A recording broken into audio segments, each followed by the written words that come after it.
بسم اللہ الرحمن الرحیم۔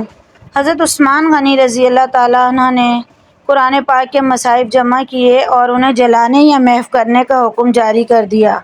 اس طرح قرآن مقدس کی وہ آیات جو ہڈیوں، کھالوں اور درختوں وغیرہ کی چھالوں پر لکھی ہوئی تھیں، ان کو بھی جمع کروایا اور انہیں منبر رسول اور قبر رسول اللہ صلی اللہ علیہ وآلہ وسلم کے مابین دفن کروا دیا۔ حضرت علی کرم اللہ وجہ نے جب حضرت عثمان کا یہ عمل دیکھا تو فرمایا، اگر عثمان یہ کام نہ کرتے تو میں ضرور کر ڈالتا۔ دوستو، یہ اسلامی تاریخ کا ایک انتہائی اہم واقعہ ہے۔ حضرت عثمان نے قرآن مقدس کے مصاحف کیوں جلانے کا حکم دیا؟ اس کے پیچھے کیا محرکات تھے اور آپ کے اس عمل کو اکابر صحابہ کرام نے کس نظر سے دیکھا؟ یہی ہم آج اپنی ویڈیو میں بیان کریں گے۔ حضرت محمد رسول اللہ صلی اللہ علیہ وآلہ وسلم کے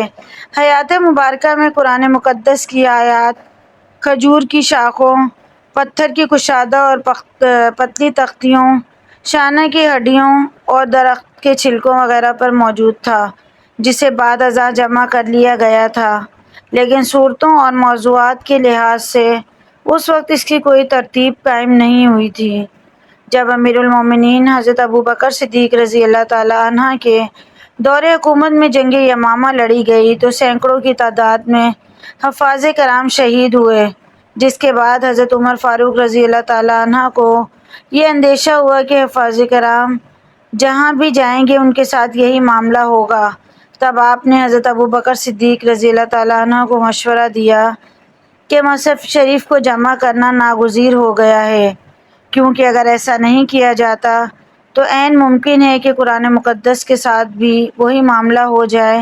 جو پہلی آسمانی کتب کے ساتھ ہو چکا ہے۔ آپ کا یہ اندیشہ کچھ غلط بھی نہ تھا، کیونکہ طاغوتی قوتیں اسی مقصد پر سرگرم نظر آتی تھیں کہ اگر حفاظ کرام کو شہید کر دیا جاتا ہے تو مصحف شریف کے نسخوں میں آسانی سے رد و بدل کیا جا سکتا ہے، یا کم از کم ان میں شک کی گنجائش پیدا کی جا سکتی ہے۔ بہرحال حضرت عمر فاروق رضی اللہ تعالیٰ عنہ نے قرآن مقدس کو کتابی شکل میں لانے کا خیال بڑی شدومت سے پیش کیا۔ حضرت ابوبکر صدیق نے فرمایا، جو کام رسول اللہ صلی اللہ علیہ وآلہ وسلم نے اپنی مبارک زندگی میں نہیں فرمایا وہ میں کیسے انجام دے سکتا ہوں؟ حضرت ابوبکر صدیق نے کس اندیشے کے پیش نظر یہ ارشاد فرمایا، یہ اللہ عز و جل ہی بہتر جانتا ہے۔ مگر آپ نے کاتب وحی حضرت زید بن ثابت رضی اللہ تعالیٰ عنہ کو بلوایا اور حضرت عمر کی طرف اشارہ کرتے ہوئے فرمایا، یہ مجھے اس امر کی دعوت دیتے ہیں مگر میں نے انکار کر دیا ہے۔ اگر آپ عمر کا ساتھ دیتے ہیں تو میں تم دونوں کا ساتھ دوں گا،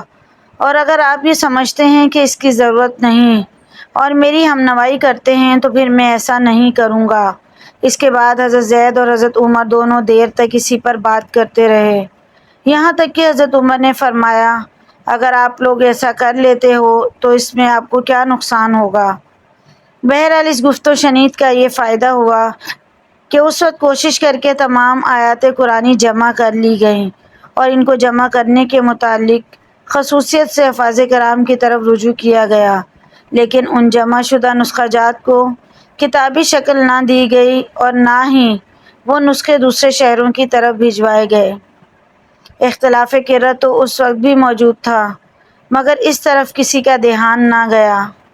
یا یوں کہہ لیں کہ اختلاف قرأت کا مسئلہ زیادہ عام نہیں ہوا تھا، جس کی وجہ سے مصحف شریف کے نسخے شہروں کی طرف نہ بھیجے گئے۔ بس یوں ہی وقت گزرتا گیا اور حضرت عثمان رضی اللہ تعالیٰ عنہ کا دور خلافت آن پہنچا اور اختلاف قرأت کے مسئلے نے سر اٹھانا شروع کر دیا۔ اس کی وجہ یہ ہوئی کہ آپ کے دور خلافت میں لوگ شہروں اور قصبوں کی طرف پھیلنا شروع ہو گئے۔ پس جب لوگ وہاں پہنچے تو معلوم پڑتا کہ فلاں شہر کے لوگ کسی اور قرأت میں مصحف شریف پڑھتے ہیں۔ مختلف قرأت کے لوگ ایک دوسرے پر فتوے لگانا شروع ہو گئے، حتیٰ کہ ایک دوسرے کو کافر تک کہنا شروع کر دیا،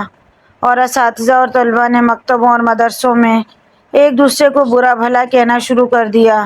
کیونکہ طلباء والدین سے ایک قرأت سنتے تھے جبکہ اساتذہ دوسری قرأت میں پڑھاتے تھے۔ یوں یہ اختلاف دن بدن بڑھنا شروع ہو گیا۔ حضرت حذیفہ بن یمان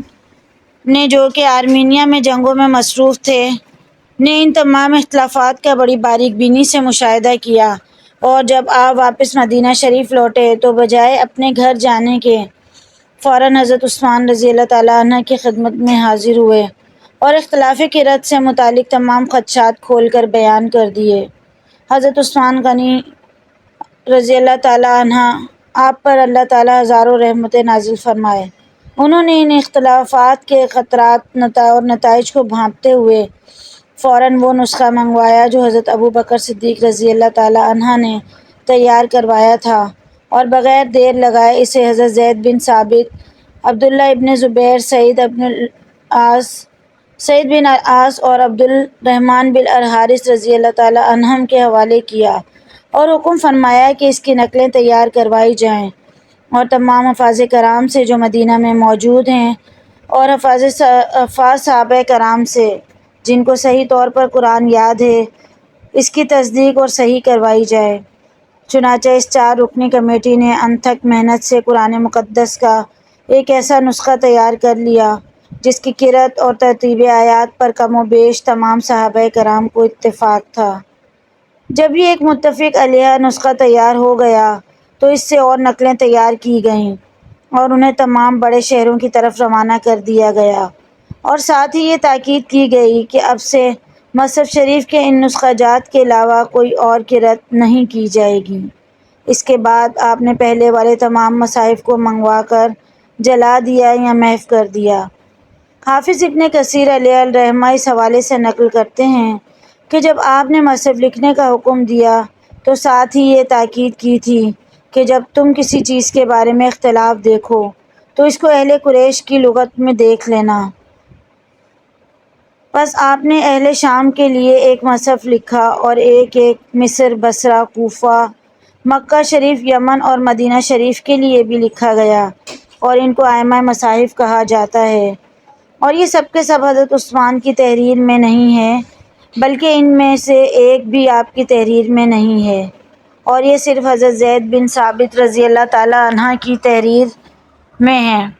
جب حضرت عثمان غنی رضی اللہ تعالیٰ عنہ نے ان مصاحف کو لکھوایا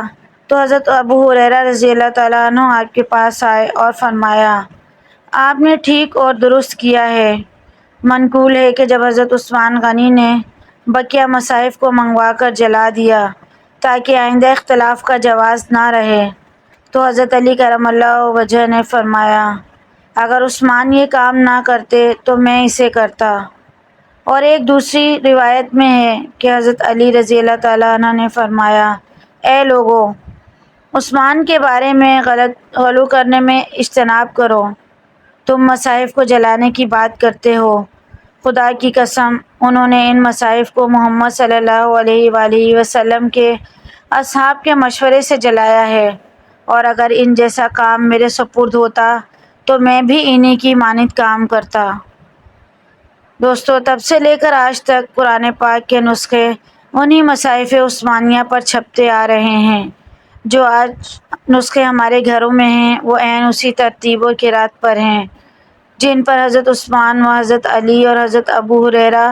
و حضرت ابن مسعود رضی اللہ تعالیٰ عنہم سمیت اکابر صحابہ کرام نے اتفاق کیا تھا۔ دعا ہے اللہ عز و جل مصحف شریف کے تاریخی پس منظر